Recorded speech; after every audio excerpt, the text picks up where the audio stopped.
കേരളത്തിൽ കാണിക്കുന്ന ചിത്രം ഇങ്ങനെയാണ്. അതായത് ഇതിലല്ല ഞാൻ പറയട്ടെ, കത്തിക്കപ്പെട്ടത് പള്ളികളാണ്. അങ്ങനെ ഉണ്ടെങ്കിൽ ഭരണകൂടത്തിൽ നിലവിൽ ഭരണത്തിലിരിക്കുന്ന BJP-യുടെ മുഖ്യമന്ത്രി ഇതിന് ചൂട്ടുപിടിച്ചുള്ള ആരോപണത്തെ ഉണ്ടല്ലേ? ഇല്ല, ഒരിക്കലും. മൈത്തീസിന്റെ ക്രിസ്ത്യൻ പള്ളികൾ ഉൾപ്പെടെയുള്ളത് ആക്രമിക്കപ്പെട്ടിട്ടുണ്ട്. അല്ല, അതുകൊണ്ടാണ് പറയുന്നത് ക്രിസ്ത്യാനികളെ ടാർഗറ്റ് ചെയ്തുള്ള. പ്രിയപ്പെട്ട പ്രേക്ഷകരെ, ഒരിക്കൽ കൂടി എല്ലാവർക്കും ഹൃദയം നിറഞ്ഞ സ്വാഗതം. ഇന്ന് നമ്മോടൊപ്പം ഉള്ളത് ശ്രീ അനൂപ് ആന്റണിയാണ്. യുവമോർച്ചയുടെ മുൻ ദേശീയ സെക്രട്ടറിയും BJP ദേശീയ രാഷ്ട്രീയത്തിൽ സജീവ സാന്നിധ്യവും ക്രിസ്മസ് വിരുന്നൊരുക്കുന്ന വിഷയങ്ങളിൽ നിറഞ്ഞു നിന്നിരുന്നതുമായ വ്യക്തിത്വമാണ്. അദ്ദേഹത്തോട് ചില കാര്യങ്ങൾ ചോദിക്കുക, അദ്ദേഹത്തിൻ്റെ രാഷ്ട്രീയ നിലപാടുകൾ അറിയുക എന്നുള്ള ലക്ഷ്യത്തോടു കൂടെ ആയിരിക്കുന്നത്. എല്ലാവർക്കും സ്വാഗതം. Thank you. മണിപ്പൂർ മറക്കൽ എന്നുള്ള പ്രയോഗം കേട്ടിട്ടുണ്ടാവും. അതെപ്പോഴും ഏറ്റവും കൂടുതൽ കേട്ടുള്ള പ്രയോഗമായിരിക്കുമല്ലോ, മറക്കല്ല മണിപ്പൂർ, മറക്കില്ല മണിപ്പൂർ. ഇതിപ്പോൾ ഓരോരുത്തർ ഇടയ്ക്കിടയ്ക്ക് പ്രത്യേകിച്ച് BJP എതിർപക്ഷത്തുള്ള രാഷ്ട്രീയക്കാർ എപ്പോഴും അതിനെക്കുറിച്ച് പറഞ്ഞുകൊണ്ടുവരിക്കുന്നു. അത് രാഷ്ട്രീയമൊക്കെ. എന്നാൽ ക്രിസ്ത്യാനികളിലേക്ക് വരുമ്പോൾ വിവിധ തട്ടിലാണ് തുടങ്ങുന്നത് കേരളത്തിലെ ക്രൈസ്തവർ. അപ്പം ക്രിസ്ത്യൻ പീഡനമാണ് മണിപ്പൂരിൽ നടന്നുകൊണ്ടിരിക്കുന്നത് എന്നുള്ളതിനെ നിങ്ങൾ എങ്ങനെ ന്യായീകരിക്കും? ഇതിനകത്ത് എനിക്ക് ആദ്യമായിട്ട് പറയാനുള്ളത്, ഞാൻ മണിപ്പൂരിലേക്ക് വരുന്നതിന് മുമ്പായിട്ട് ഇതിൻ്റെ പിന്നിലുള്ള കാരണം, ഇപ്പം നമുക്കറിയാം നമ്മുടെയൊക്കെ നാട്ടിൻപുറത്തൊക്കെ ഇപ്പം ഒരു കുടുംബം നല്ല രീതിയിൽ സക്സസ്ഫുള്ളായി തുടങ്ങുന്നത് കണ്ടു കഴിയുമ്പോഴത്തേക്ക് ചില ആളുകളുണ്ടാവും അസൂയ തോന്നുന്നവർ, അപവാദങ്ങൾ പറഞ്ഞു. നമ്മുടെ നാട്ടിൻപുറത്തൊക്കെ ഉള്ള രീതിയാണ്, അപവാദങ്ങൾ പറഞ്ഞ് പരത്താൻ തുടങ്ങും. ഇന്ന് ഈ ഒരു മണിപ്പൂർ വിഷയത്തിൽ നടന്നിരിക്കുന്നത് അത് തന്നെയാണ്. അതിന് കാരണം ഇപ്പം നമുക്കറിയാം 2014 നരേന്ദ്രമോദി സർക്കാർ അധികാരത്തിൽ വരുന്നത്. 2014 നരേന്ദ്രമോദി സർക്കാർ അധികാരത്തിൽ വരുന്നതിന് മുമ്പുണ്ടായിരുന്ന ഭാരതവും ഇന്നും ഉള്ള ഭാരതവും തമ്മിലുള്ള വ്യത്യാസം വളരെ കൃത്യമായിട്ട് ആളുകൾക്ക് കാണാൻ സാധിക്കും. അധികം ഡീറ്റെയിലേക്കൊന്നും ഞാൻ പോകുന്നില്ല. 2014 മുമ്പുണ്ടായിരുന്ന ഭാരതത്തിൽ നമുക്കറിയാം എല്ലാ ദിവസവും ഓരോ അഴിമതിയുടെയെങ്കിലും കഥകളെങ്കിലും UPA സർക്കാരിനെ കുറിച്ച് നമുക്ക് പറയാനുണ്ടായിരുന്നു. ഒരു പോളിസി പാരാലിസിസ്, അതായത് ഗവൺമെൻറ്റിൻ്റെ മെഷീനറി തന്നെ നിന്നു പോകുന്നിരുന്ന ഒരു കാലഘട്ടം. ആ കാലഘട്ടത്തിൽ നിന്ന് ഭാരതത്തെ കൈപിടിച്ച് ലോകത്തിലെ 3ാമത്തെ ഏറ്റവും വലിയ എക്കണോമിയാക്കി മാറ്റുന്ന, $5 ട്രില്യൺ എക്കണോമിയാക്കി മാറ്റുന്ന, ലോകരാജ്യങ്ങളുടെ മുമ്പിൽ ഭാരതം തല ഉയർത്തി നിൽക്കുന്ന ഒരു സാഹചര്യത്തിലേക്ക്, അത് മാത്രമല്ല ഇത് എങ്ങനെ എത്തി ഈ സാഹചര്യത്തിലേക്ക്, അഴിമതിയുടെ ഒരു കണിക പോലും ഇല്ലാതെ നരേന്ദ്രമോദി എന്ന് പറയുന്ന ഇല്ല, രാഷ്ട്രീയ പ്രസ്ഥാനമല്ല ഞാൻ പറയുന്നത്, വളരെ കൃത്യമായിട്ടുള്ള ഉത്തരമാണ് ഞാൻ പറയുന്നത്. ഒരിടത്ത് പോലും നേരത്തെ പറഞ്ഞ സബ്കാ സാത്ത് സബ്കാ വികാസ്, ഒരിടത്ത് പോലും ആരെയും വികസനത്തിൻ്റെ കാര്യങ്ങളിൽ മാറ്റി നിർത്താത്ത ഒരു സാഹചര്യം. 1-2 കണക്ക് മാത്രം ഞാൻ പറയാം. ഇപ്പോൾ പോസ്റ്റ് മെട്രിക് സ്കോളർഷിപ്പ് ഇപ്പം നമ്മുടെ കുട്ടികൾക്ക് കിട്ടുന്നുണ്ട്, ക്രൈസ്തവ കുട്ടികൾക്ക് കിട്ടുന്നുണ്ട്. ഈ ക്രൈസ്തവ കുട്ടികളിൽ കഴിഞ്ഞ 2014 മുതൽ ഇങ്ങോട്ട് 6 ലക്ഷം കുട്ടികൾക്കാണ് പോസ്റ്റ് മെട്രിക് സ്കോളർഷിപ്പ്, 15,000 രൂപ വെച്ച് കിട്ടുന്ന സ്കോളർഷിപ്പ് ക്രൈസ്തവർക്ക് മാത്രം കിട്ടിയത്. അല്ലെങ്കിൽ സ്കിൽ ഡെവലപ്മെൻറ്റ് പദ്ധതിയായിട്ടുള്ള സീക്കോ ഓവർകമാവും 30,000 ആളുകൾക്കാണ് ആ ഒരു പദ്ധതി പ്രകാരം ക്രൈസ്തവർക്ക് ബെനിഫിറ്റ് കിട്ടിയത്.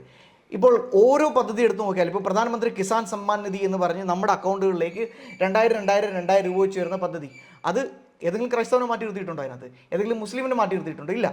എല്ലാവർക്കും തുല്യതയോടുകൂടി ഞാൻ നേരത്തെ പറഞ്ഞ സബ്കാ സാത്ത് എന്ന് പറയുന്ന രീതിയിലുള്ള വികസനം എത്തിച്ചു കൊടുക്കുന്നു. അഴിമതിയില്ല. അതോടൊപ്പം തന്നെ ലോകത്തിൻ്റെ നെറുകയിലേക്ക് ഭാരതം പോകുന്നു. നരേന്ദ്രമോദി എന്ന് പറഞ്ഞ് ലോകത്തിലെ ഏറ്റവും ആരാധ്യനായ ഒരു ഫിഗറായി മാറുന്നു. 1. 2, ഈ അക്സെപ്റ്റൻസ് കേരളത്തിൽ കൂടിയാൽ കോൺഗ്രസിൻ്റെ നിലനിൽപ്പില്ലാതാവും. ഇത് കോൺഗ്രസിന് വ്യക്തമായിട്ടറിയാം. അപ്പോഴാണ് ഞാൻ നേരത്തെ പറഞ്ഞ ഗീബൽസ് തന്ത്രം, എന്ത് ലൈഫ് ഫാബ്രിക്കേറ്റ് ചെയ്യുക, നുണകളെ സൃഷ്ടിച്ചെടുക്കുക. ആ നുണകളെ സൃഷ്ടിച്ചെടുക്കാൻ വേണ്ടിയിട്ട് പല ശ്രമങ്ങൾ നടന്നു. ഞാൻ നേരത്തെ പറഞ്ഞല്ലോ, ബീഫിൻ്റെ വിഷയം വന്നു. ബീഫിൻ്റെ വിഷയം വന്നപ്പോൾ ഇതുപോലെ തന്നെ ഒരിടത്തും ഒരു BJP നേതാവോ അല്ലെങ്കിൽ ആരും കേരളത്തിൽ ബീഫ് കഴിക്കാൻ പാടില്ലെന്ന്, കേരളത്തിലോ താങ്കൾ നോർത്ത് ഈസ്റ്റിലുള്ള ആളാണ്, ഇന്നും അവിടെ ചെന്ന് കഴിഞ്ഞാൽ മിഥുൻ എന്ന് പറഞ്ഞാൽ അരുണാചൽ പ്രദേശിലെ ബീഫാണ്, അവിടുത്തെ ജനങ്ങൾ കഴിക്കുന്നു. ഒരു BJP-കാരും പറഞ്ഞിട്ടില്ല അവിടെ പോയി ബീഫ് കഴിക്കരുതെന്നുള്ളത്. ഈ നുണയെ സൃഷ്ടിച്ചെടുക്കാൻ ശ്രമിക്കുന്നു. ശരിയാണ്, നോർത്ത് ഇന്ത്യയിൽ ഗോമാത എന്ന് പറഞ്ഞാൽ അവരുടെ വിശ്വാസത്തിൻ്റെ ഭാഗമാണ്. അതുകൊണ്ട് നോർത്ത് ഇന്ത്യയിൽ അവരുടെ വിശ്വാസങ്ങൾ അവരുടെ രീതി പോകുന്നു. പക്ഷേ കേരളത്തിൻ്റെ ആഹാര രീതി വേറെയാണ്, നോർത്ത് ഈസ്റ്റിൻ്റെ ആഹാര രീതി വേറെയാണ്, ഗോവയുടെ ആഹാര രീതി വേറെയാണ്. അവിടെയൊന്നും BJP പറഞ്ഞിട്ടില്ല നിങ്ങൾ നിങ്ങളുടെ ആഹാര രീതി വിട്ടിട്ട് നോർത്ത് ഇന്ത്യൻ ശൈലി ഞാൻ അതിലേക്ക് തന്നെയാണ് വരുന്നത്. ഈ നുണകളൊന്നും വില പോകുന്നില്ല എന്ന് കണ്ടപ്പോൾ ഏറ്റവും ഒടുവിൽ അവർക്ക് കിട്ടിയ ഒരു നല്ല ഒരു നുണയാണ് മണിപ്പൂർ എന്ന് പറയുന്നത്. ഈ മണിപ്പൂർ എന്ന് പറയുന്ന നുണ എന്തുകൊണ്ടാണ് നുണ എന്ന് ഞാൻ വളരെ വ്യക്തമായിട്ട് പറയാം. അതിന് മുന്നോടിയായിട്ട് ഞാൻ പറയാനുള്ളത്, 1992 മുതൽ 96 വരെ, അന്ന് കോൺഗ്രസ് ആണ് ഭരിക്കുന്നത് മണിപ്പൂരിലും കേന്ദ്രത്തിലും. ആ കാലഘട്ടത്തിൽ അവിടെ ഇപ്പോൾ നടന്ന സംഘർഷമുണ്ടല്ലോ, ഇതിലും 10 മടങ്ങ് വലിയൊരു സംഘർഷം നടന്നു. 1000-ഓളം ആളുകൾ അന്ന് കൊല്ലപ്പെട്ടു. അന്ന് ആ സംഘർഷം എന്ന് പറയുന്നത് കൂക്കി വേഴ്സസ് നാഗ. ഇപ്പം നോർത്ത് ഈസ്റ്റിനെ കുറിച്ച് താങ്കൾക്ക് നന്നായിട്ട് അറിയാം. നോർത്ത് ഈസ്റ്റിനെ കുറിച്ച് പഠിക്കുന്നവരാണെങ്കിൽ അവർക്ക് മനസ്സിലാവും. നോർത്ത് ഈസ്റ്റ് എന്ന് പറഞ്ഞാൽ പല ട്രൈബുകളുള്ള ഒരു മേഖലയാണ്. ഈ ട്രൈബുകൾ തമ്മിലായിട്ടൊരു ഹിസ്റ്റോറിക്കലായിട്ടുള്ള പ്രശ്നങ്ങളുണ്ട്. അത് മാത്രവുമല്ല, അതോടൊപ്പം തന്നെ നാഷണൽ സെക്യൂരിറ്റിയുടെ ഏറ്റവും വലിയൊരു എന്താ പറയുക ഒരു ശ്രദ്ധാകേന്ദ്രം കൂടിയാണ്. കാരണം അത് കിടക്കുന്നത് അന്താരാഷ്ട്ര മേഖലയ്ക്ക്, അന്താരാഷ്ട്ര തലത്തിൽ നാഷണൽ സെക്യൂരിറ്റിയെ ചലഞ്ച് ചെയ്യാൻ പറ്റുന്ന രീതിയിൽ കിടക്കുന്ന ഒരു ഭൂപ്രകൃതിയിലാണ് ഈ പറഞ്ഞ നോർത്ത് ഈസ്റ്റ് മുഴുവൻ കിടക്കുന്നത്.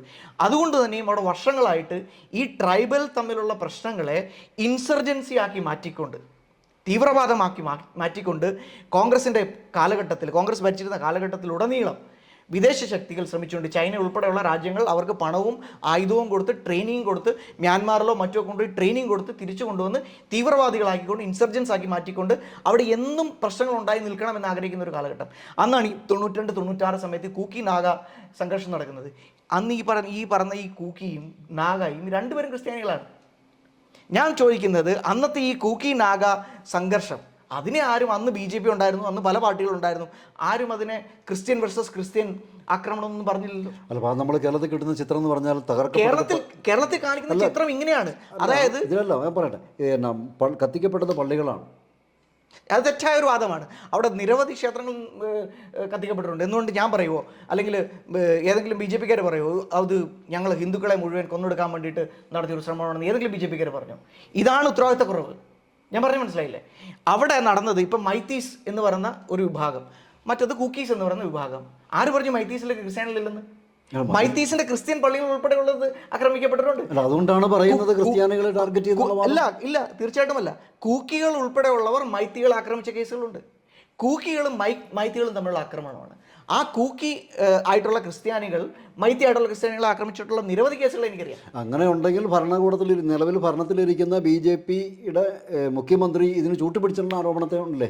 ഇല്ല, ഒരിക്കലുമില്ല. കാരണം ഈ ഒരു വിഷയം നടന്നത് തന്നെ അന്ന് അവിടെ ഉണ്ടായ നമുക്കെല്ലാം അറിയാവുന്നതാണ്. അന്ന് അവിടെ ഹൈക്കോടതി നടത്തിയ ഒരു പെട്ടെന്ന് ഒരു ഹേസ്റ്റ് ഡിസിഷൻ എന്ന് വേണമെങ്കിൽ പറയാം. ആ ഹേസ്റ്റ്ലി വളരെ പെട്ടെന്ന് എടുത്ത ഒരു തീരുമാനം, ആരോടും ചർച്ച ചെയ്യാതെ വളരെ നിരുത്തരവാദപരമായ ഒരു ഇത് തന്നെയാണെന്നാണ് ഹോം മിനിസ്റ്റർ പാർലമെൻറ്റ് വെച്ച് പറഞ്ഞത്.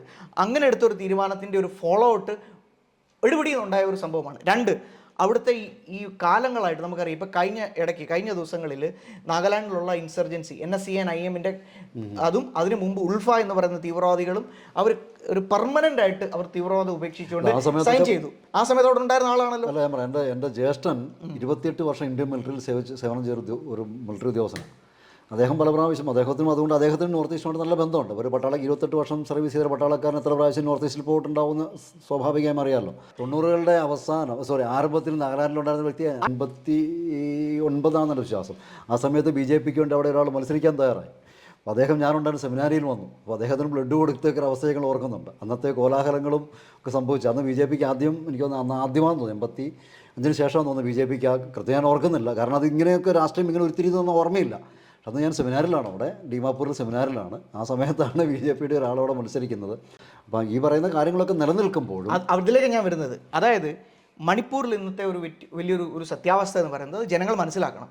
മണിപ്പൂരിലെ ഇൻസർജൻസി കാലങ്ങളായിട്ട് അവിടെ ഒരു ഇൻസർജൻറ്റ് ഗ്രൂപ്പ് ഉണ്ടായിരുന്നു. അതിനകത്ത് കൂക്കികളാണ് മെജോറിറ്റി ആയിട്ടുള്ളത്. ആ ഇൻസർജൻസി കാലങ്ങളായിട്ട് BJP സർക്കാരിൻ്റെ ഇടപെടലും അതിന് മുമ്പ് മൻമോഹൻ സിംഗും സർക്കാരിൻ്റെ സമയത്ത് തുടങ്ങിയൊരു പ്രക്രിയയാണ്. അത് നരേന്ദ്രമോദി സർക്കാർ വന്നതിന് ശേഷം വളരെ ശക്തമായി ഇതിന് മുമ്പോട്ട് പോയി ഇൻസർജൻസി ഒരു നല്ല പരിധി വരെ നിർത്തി, അവരെ വെടിയിരുത്തലുമായിട്ട് നിർത്തി, അവിടെ ആയുധങ്ങളെല്ലാം തിരിച്ചെടുത്ത് അവരെ തിരിച്ച് മുഖ്യധാരയിലേക്ക് കൊണ്ടുവരാനുള്ള വലിയ ശ്രമങ്ങൾ നടന്നുകൊണ്ടിരിക്കുന്ന സമയത്താണ് ഈ വിഷയം വരുന്നത് എന്നുള്ളതാണ് ഏറ്റവും വലിയ പ്രസക്തമായ കാര്യം. അതിലേക്കാണ് ഞാൻ വരുന്നത്. ഈ ഇൻസർജൻസിയെ തിരിച്ച് ജീവിപ്പിക്കണമെന്ന് ആഗ്രഹിക്കുന്ന പല അന്താരാഷ്ട്ര ശക്തികൾ ഉൾപ്പെടെയുള്ളവർ അവിടെയുണ്ട്. ആ ഒരു വലിയൊരു ജിയോ പൊളിറ്റിക്സിൻ്റെ ഭാഗമാണ് മണിപ്പൂരിൽ നടന്ന സംഭവം.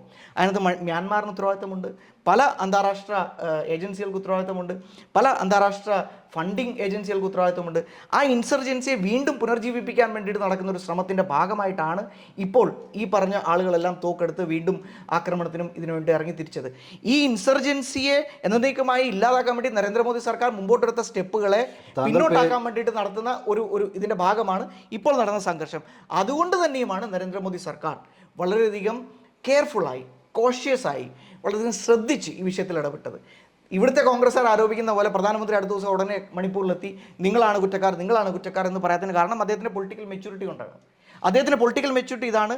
ഇന്ന് അദ്ദേഹം അദ്ദേഹത്തിൻ്റെ ഭാഗത്തു നിന്ന് എന്തെങ്കിലും ഒരു ചെറിയ മിസ്റ്റേക്ക് ഉണ്ടായിക്കഴിഞ്ഞാൽ ഈ ഇൻസർജൻസി അടുത്ത 25 വർഷത്തേക്ക് തിരിച്ചു വരും.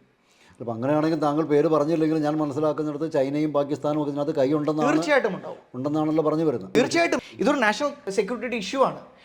ഈ നോർത്ത് ഈസ്റ്റ് മേഖലയിൽ പോയിട്ടുള്ളവർക്കറിയാം, ആ ബെൽറ്റ് എന്ന് പറഞ്ഞാൽ വളരെയധികം നാഷണൽ സെക്യൂരിറ്റിക്ക് വോളറ്റൈൽ ആയിട്ടുള്ള ഒരു സാഹചര്യമാണ്. അരുണാചൽ ആയിക്കൊള്ളട്ടെ, ഈ പറഞ്ഞ മണിപ്പൂർ ബോർഡർ ആയിക്കൊള്ളട്ടെ, മിസോറാം ബോർഡർ ആയിക്കൊള്ളട്ടെ, ഏറ്റവും അധികം ഇല്ലീഗൽ ഇമിഗ്രേഷൻ നടക്കുന്ന സ്ഥലം, ഏറ്റവും അധികം ഇല്ലീഗൽ ഡ്രഗ് വരുന്ന സ്ഥലം, ഏറ്റവും അധികം അന്താരാഷ്ട്ര തലത്തിൽ ആയുധങ്ങൾ വരുന്ന സ്ഥലം. എന്തിന്, ഞാൻ നക്സലൈറ്റുകളുടെ ഇടയിൽ പ്രവർത്തിച്ചിട്ടുള്ള ആളാണ്. ഞാൻ അന്ന് പഠനം നടത്തിയപ്പോൾ എനിക്ക് മനസ്സിലാക്കാൻ സാധിച്ച അവരുടെ വെപ്പൺ വരുന്നതിൻ്റെ ഒരു ചാനൽ ഇതാണ്.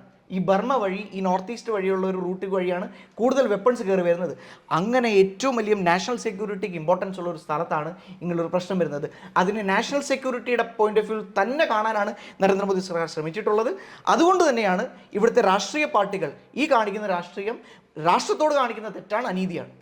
ഓക്കെ, അപ്പോൾ ഈ വിഷയത്തിൽ ശ്രീ അനൂപ് ആന്റണിയുടെ പ്രതികരണത്തോട് കൃത്യമായി ഈ വിഷയത്തിൽ നടത്തുന്ന തെറ്റിദ്ധരിപ്പിക്കലാണ് എന്നുള്ള വാദമാണ് അദ്ദേഹം മുമ്പോട്ട് വെക്കുന്നത്. അതങ്ങനെ തന്നെ ഓഡിയൻസിന് വിടുകയാണ്.